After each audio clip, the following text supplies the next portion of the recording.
सबसे पहले तो सभी दोस्तों को नमस्कार। देखो दोस्तों, जैसा मैंने कल की वीडियो में बताया कि भाई दो तरह की सिचुएशन रह सकती है बाज़ार के अंदर। पहली तो ये कि नेगेटिव ओपन होने के बाद, गैप डाउन ओपन होने के बाद बाज़ार ऊपर की तरफ जाए फिर वापस नीचे गिर जाए। और दूसरी सिचुएशन ये बताई थी कि भाई पॉजिटिव ओपन होने के बाद डायरेक्ट नीचे गिर जाए। दोनों सिचुएशन में मैंने गिरावट के बारे में ही बताया था। आज के दिन बाज़ार में हमें कंटिन्यू गिरावट देखने को मिली है। ठीक है, all over Nifty, bank Nifty, Sensex सब ने नेगेटिव में क्लोजिंग दी है। अब मुद्दे की बात यह है कि कल के दिन बाज़ार किस हिसाब से चल सकता है। देखो, निफ्टी, बैंक निफ्टी, सेंसेक्स का मैंने एनालिसिस कर लिया है और एनालिसिस के हिसाब से दोस्तों कंटिन्यू गिरावट रह सकती है। शुरुआत में हो सकता है कि वो रीटेस्टिंग करने के लिए पॉजिटिव हो जाए, थोड़ा मोटा ऊपर जाए, देन कंटिन्यू फिर से वो वापस डाउन साइड की तरफ खिसक सकती है। या तो डायरेक्ट वो नीचे की तरफ गिर जाए या फिर थोड़ा पॉजिटिव रीटेस्टिंग करने के लिए ऊपर जाए फिर वापस नीचे गिर जाए। ये दो सिचुएशन कल के लिए भी पैदा हो रही है। ठीक है, अब इस वीडियो में जस्ट केवल हम बैंक निफ्टी और सेंसेक्स का एनालिसिस करेंगे। निफ्टी का एनालिसिस मैंने पहले ही वीडियो के अंदर कर दिया है। ठीक है, तो एनालिसिस करने के लिए हम तीन चार चीज़ों को फोकस में रखने वाले हैं। सबसे पहले हम FIDI डाटा को देखेंगे। डाटा फाइनली कैश मार्केट का पेश हो चुका है और FI ने कंटिन्यू सेलिंग की हुई है 5,901 करोड़ रुपए की। वहीं पर DI ने दोस्तों 4,322 करोड़ रुपए की ज़बरदस्त खरीदारी की हुई है। लेकिन ऑल ओवर दोनों डाटा को मिलाकर देखें तो यहाँ पर FI वाले थोड़ी हावी है। यानी कि ओपनिंग के साथ में जैसे 9:15 पर मार्केट ओपन होगी तो ओपनिंग के साथ में हमें यहाँ से नेगेटिविटी के संकेत मिल रहे हैं, यानी कि नेगेटिव शुरुआत कर सकती है। ठीक है, इसके अलावा बात करते हैं ग्लोबल मार्केट की। तो ग्लोबल मार्केट में दोस्तों एशियन मार्केट ठीक ठाक चल रही है, कोई दिक्कत नहीं है। ओके, वहीं पर यूरोपियन मार्केट भी ठीक है। फिट्सी कैक डेक्स पॉजिटिव में है, कोई दिक्कत नहीं है यहाँ से भी। सबसे बड़ी दिक्कत है US मार्केट की तरफ से। जी हाँ दोस्तों, डाउ जोन्स 402 पॉइंट माइनस में, S&P 500 35 पॉइंट माइनस में, नैस्डैक 73 पॉइंट माइनस में। लेकिन इंपॉर्टेंट चीज़ ये भी है दोस्तों कि इसकी क्लोजिंग मायने रखती है। तो सुबह उठकर एक बार चाय पीने से पहले या फिर चाय पीने के बाद इसको ज़रूर ट्रैक कर लेना, जो भी ट्रेडर्स हैं, इन्वेस्टर्स हैं। ठीक है, अगर ये पॉजिटिव में क्लोजिंग दे देते हैं तो अच्छी बात है, वरना अगर इनकी नेगेटिव में क्लोजिंग रहती है तो ओपनिंग भी नेगेटिव ही होगी दोस्तों फिर।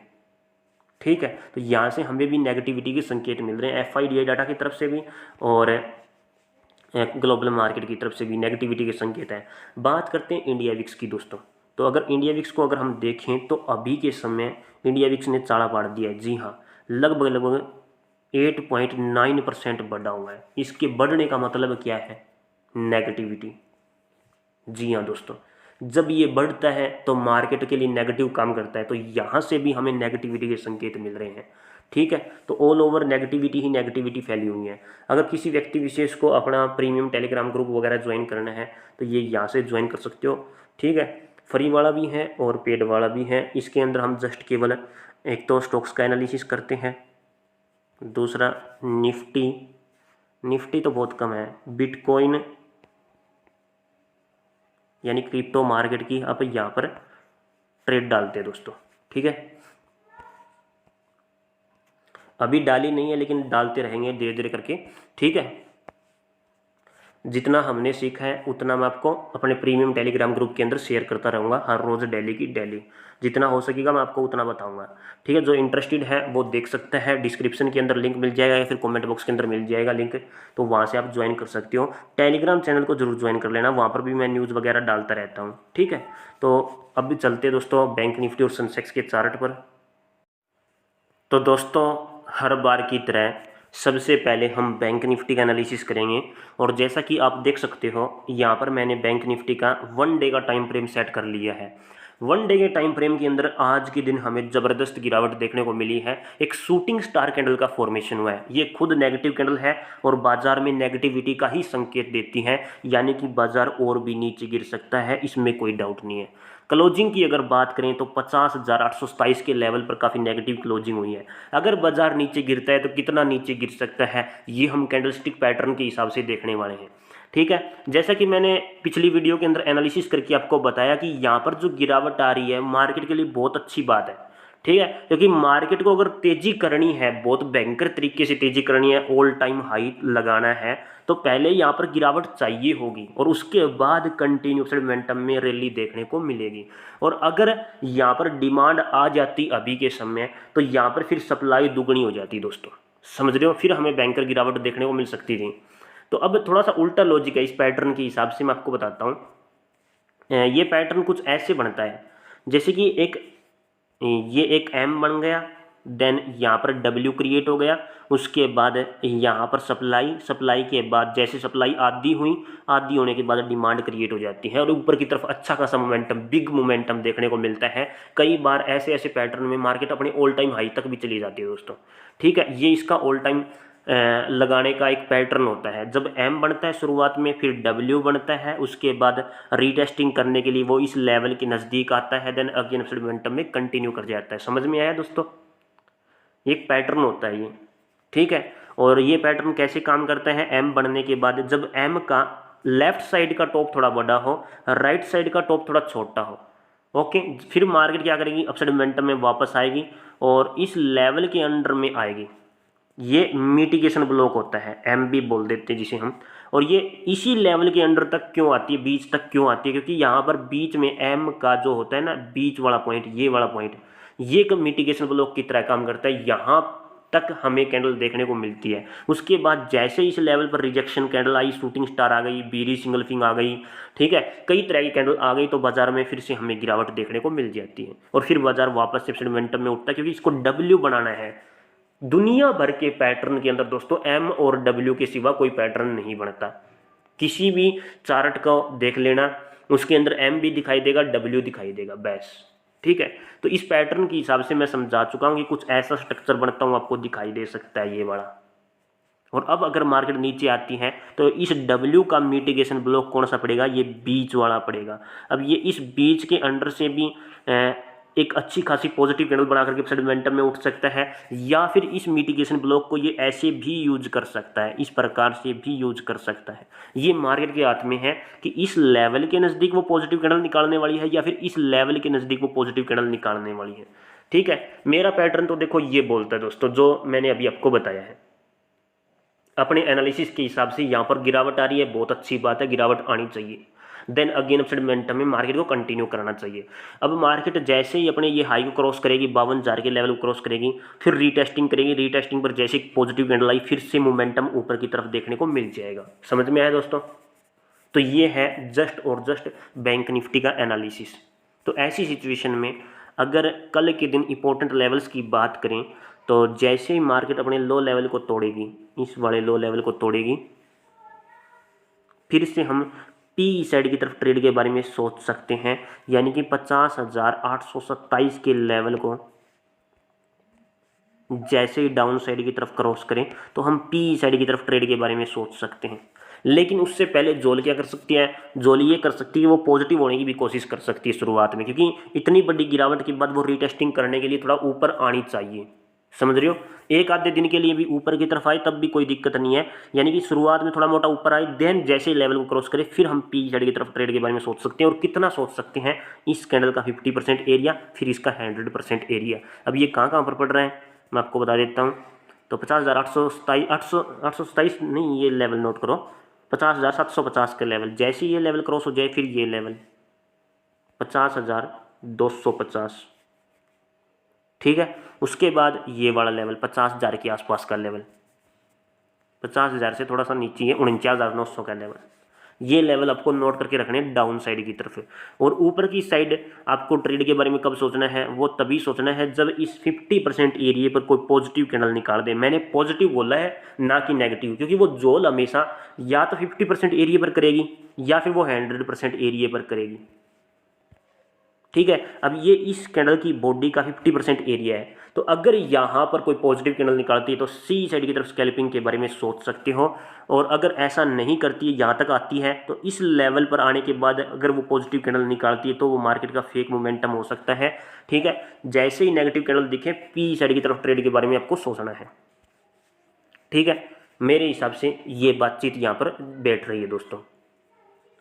ओके, और वैसे भी देखा जाए तो एक एम टाइप का पैटर्न भी यहाँ पर क्रिएट हो रहा है। तो फिर ऐसे करके देन ऐसे, फिर ऐसे मोमेंटम होना चाहिए। ये भी एक प्रकार का एम और डब्ल्यू बनना चाहिए यहाँ पर। ओके, बात करते हैं 15 मिनट के टाइम फ्रेम में। अब 15 मिनट के टाइम फ्रेम में आप खुद देख सकते हो, शुरुआत में तेजी आई, ठीक है, फिर रिवर्सल मार दिया, बहुत अच्छी बात है। रिवर्सल मारने के बाद ये जब लास्ट में तेजी करने की बात आती है यहाँ पर, या फिर गिरावट करने की बात आती है, तब ये साइडवेज हो जाती है, यानी कि ट्रेंगल शेप पैटर्न का फॉर्मेशन होता है। और ट्रेंगल शेप पैटर्न के अंदर मैंने आप सबको क्या बता रखा है, याद करो कि वो किसी एक साइड बिग मोमेंटम निकालती है। अब इस प्रकार से एक ट्रेंगल शेप पैटर्न है ये वाला। ऊपर की तरफ ब्रेकआउट तो कुछ ऐसे करके ऐसे हो जाएगी, और नीचे की तरफ ब्रेकडाउन करती है तो कुछ ऐसे करके ऐसे हो जाएगी। एक एन टाइप का पैटर्न आपको नोट करके रखना पड़ेगा। ठीक है दोस्तों, समझ में आया। अब ये जिस हिसाब से ये एम बना हुआ है, तो रीटेस्टिंग करने के लिए वो इस लेवल के नज़दीक में आए, यानी यहाँ कहीं पर आए, देन फिर दोबारा से कंटिन्यू डाउनफॉलिंग करे, फिर अपसाइड मोमेंटम में उठे। कुछ ऐसा होना चाहिए ये पैटर्न। ठीक है भाई, नीचे गिर के कुछ ऐसा करके ऐसा होना चाहिए, या फिर कुछ ऐसा करके ऐसा होना चाहिए। ठीक है, ब्रेकआउट आना चाहिए सुबह मार्केट की ओपनिंग के साथ में।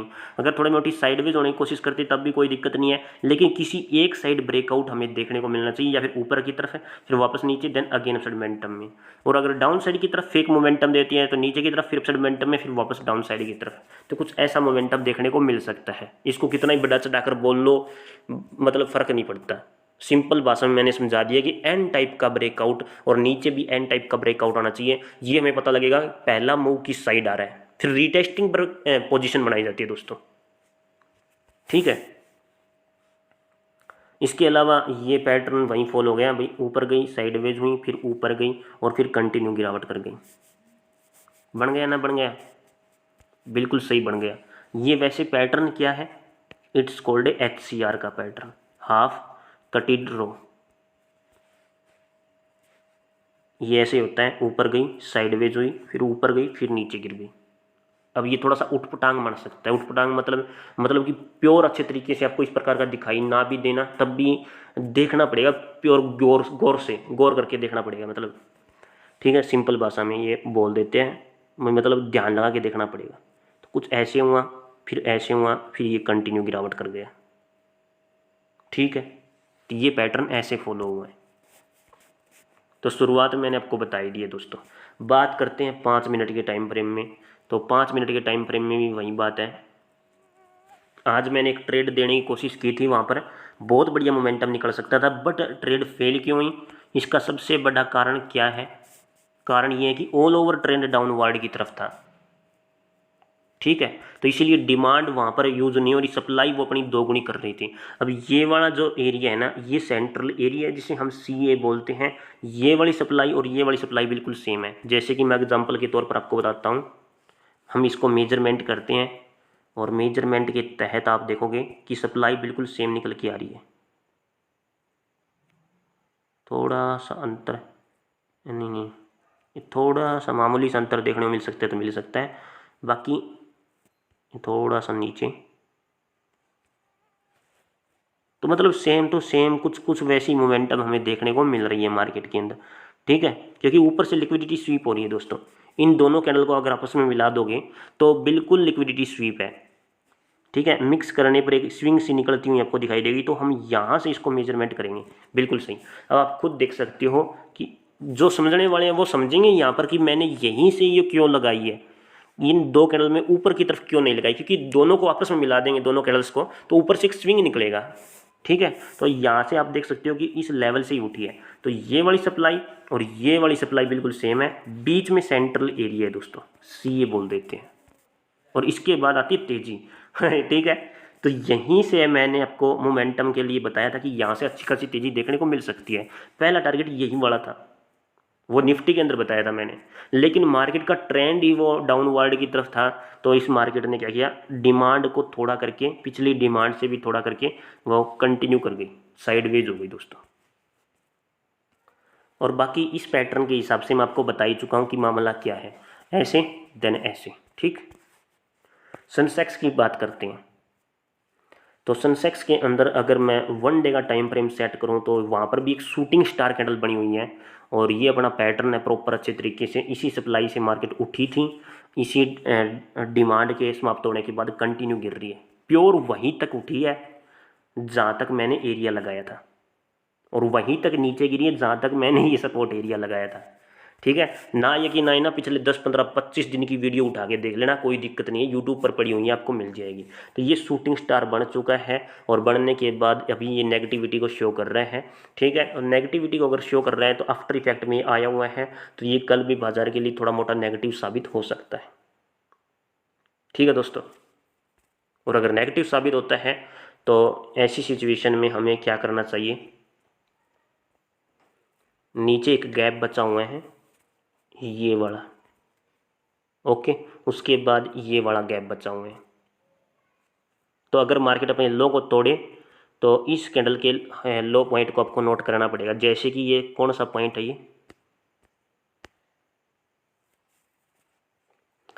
ये 75,900 के लेवल को अगर क्रॉस करती है तो डाउन साइड में 75,600, यानी कि टोटल 300 पॉइंटों का ये मोमेंटम रहेगा आप सबके लिए। ओके, बाकी एक बात बोलना चाहूँगा दोस्तों, ट्रेडिंग इतनी आसान नहीं है जितना हम लोग समझ रहे हैं। अब आपको पता ही होगा कि बहुत फूक फूक के कदम धरना पड़ता है। ऐसा नहीं है कि भाई बिना दिमाग लगाए ट्रेड ले लिए और पैसा बन गया, ऐसा कुछ नहीं है। बहुत ज़्यादा हाई दिमाग लगाना पड़ता है, तब जाकर के कोई एक आधी ट्रेड मिलती है दोस्तों। ठीक है, और ऐसे बार बार ट्रेड लेने का कोई फ़ायदा नहीं होता। ठीक है, वैसे तो फिर पैसों का ही बर्बादी होती रहेगी, पैसे ही लॉस करते रहोगे। ठीक है, अब ये थोड़ी बिग बार बीरिश कैंडल बनी हुई है तो शुरुआत में मार्केट को थोड़ा सा रिवर्सल लेना चाहिए इसके 50% एरिया तक, जो है 76,400 के आसपास तक। देन अगर यहाँ पर नेगेटिव कैंडल बनाए तो फिर से डाउन साइड की तरफ का मोमेंटम हो जाएगा और इसी लेवल तक का हो जाएगा। 76,400 से लेकर के 76,000 के आसपास का मोमेंटम बताऊँ तो ये टोटल 400 पॉइंट हो जाएंगे। लेकिन 400 पॉइंटों के अंदर हम पी साइड की तरफ ट्रेड के बारे में कब सोचेंगे, जब वो 50% एरिया के आसपास या फिर थोड़ा सा उससे नीचे भी नेगेटिव कैंडल बना देगी, तब हम पी साइड की तरफ ट्रेड के बारे में सोच सकते हैं। ओके, और इसके बाद जैसे इस लेवल को क्रॉस करें, अगर यहाँ पर कोई नेगेटिव कैंडल नहीं रहती है तो ये इसका हाई हो जाएगा। ओके दोस्तों, अगर हम सप्लाई डिमांड का यूज करें तो यहाँ पर देखते हैं गिरावट कितनी आ सकती है। तो इसकी गिरावट के लिए हमें यहाँ से इस लेवल तक की गिरावट को मेजरमेंट करना पड़ेगा और उसके बाद इसी सप्लाई को लेकर आगे ट्रांसफ़र करना पड़ेगा, यानी कि इस लेवल के पास देन फिर इस लेवल से लेकर के इस लेवल के पास। तो मतलब अभी भी गिरावट बची हुई है, तो आप देख सकते हो ये वाला लेवल यहाँ पर बैठा हुआ है। ठीक है, अगर ये यहाँ तक आती है, ठीक है, इस लेवल पर कोई पॉजिटिव कैंडल देखने को मिलती है, तब भी सी साइड की तरफ मोमेंटम कर सकते हो। ये वही एरिया है जहाँ पर हमें कोई बढ़िया मोमेंटम देखने को मिल सकता है। इसके 50% एरिया पर बता दिया मैंने, और ये वाला एरिया है जहाँ से आपको खेल बदलता हुआ देखने को मिल सकता है। कोई पॉजिटिव कैंडल आई सी साइड की तरफ, negative candle I P side की तरफ। ठीक है, समझ रहे हो, ये सप्लाई डिमांड का मैंने यूज किया है। बाकी अगर ऐसे देखें कि गिरावट कितनी आनी चाहिए, तो इस गिरावट को मेजरमेंट करने के लिए दोस्तों हमें चलना पड़ेगा। ये देखो, पहले डिमांड जो यूज की थी मैंने ये वाली यूज की थी यहाँ पर। अब अगर सप्लाई को मैं ये यूज करता हूँ तो भाई इस सप्लाई को अगर मैं यहाँ तक उठा करके वापस यहाँ पर सेट करूँ,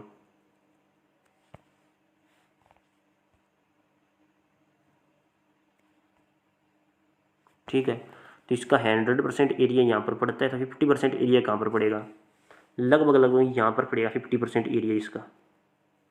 ठीक है, तो ये यहाँ तक फिसल भी सकता है दोस्तों, ऐसी कोई बात नहीं है। ठीक है, बट डिपेंड करेगा एक आधी कैंडल पर, एक आधे पैटर्न पर।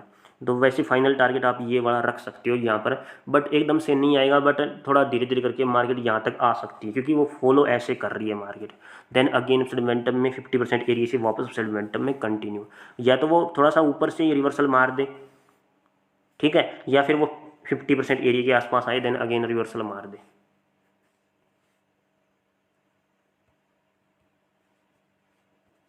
ठीक है, तो ये थे कुछ इंपॉर्टेंट एनालिसिस जो मुझे आपको बताने थे।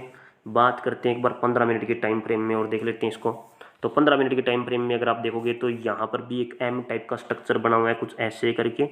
देन कुछ हुआ ही नहीं है यहाँ पर, ठीक है। तो कुछ ये ऐसे होना चाहिए दोस्तों, ये एक ऐसे ट्रेड लाइन गुजरनी चाहिए। तो शुरुआत में पॉजिटिव होती है तो फिर भी एक एन टाइप का स्ट्रक्चर बन रहा है, बट ये थोड़ा सा टेढ़ा बन रहा है, कुछ ऐसे करके स्ट्रक्चर बन रहा है। तो इस स्ट्रक्चर को आप नोट कर सकते हो, ठीक है। तो बहुत बहुत धन्यवाद। आशा करता हूँ वीडियो आप सबको पसंद आई होगी। जिस भी दोस्तों ने चैनल को सब्सक्राइब नहीं किया, सब्सक्राइब अवश्य कर लेना।